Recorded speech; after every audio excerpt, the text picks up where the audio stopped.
Nanindigan si Senator Bongo na walang magaganap na pag-aresto kay dating Pangulong Rodrigo Duterte kahit pa maugong balita na may warrant of arrest na para dito. Ayon sa senador, paano nila aarestohin kung sakali si Duterte gayong wala na raw nagaganap na koordinasyon sa lokal na otoridad? Ang buong detalye sa report ni Troy Gomez. Wala raw mangyayaring pag-aresto kay dating Pangulong Rodrigo Duterte. Ayon kay Senador Bongo, ito ay sa gitna ng umunoy paglalabas ng arrest warrant laban kay Duterte mula sa International Criminal Court.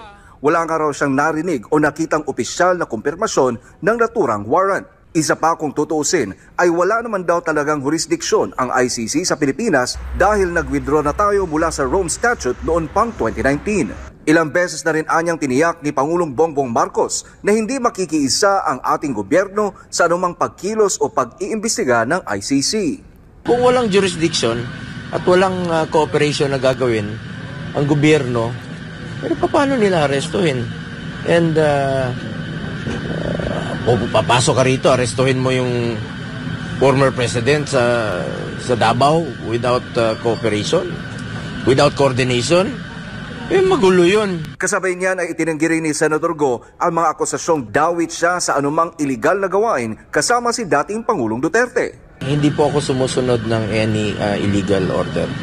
Ang trabaho ko po kay former mayor, former president, more on official matter, more on personal matter. Noon.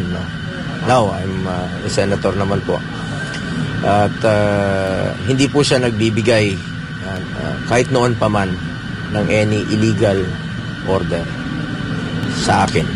And kung meron man pong magbibigay ng illegal order sa akin, hindi po ako susunod ng kahit na anong illegal order.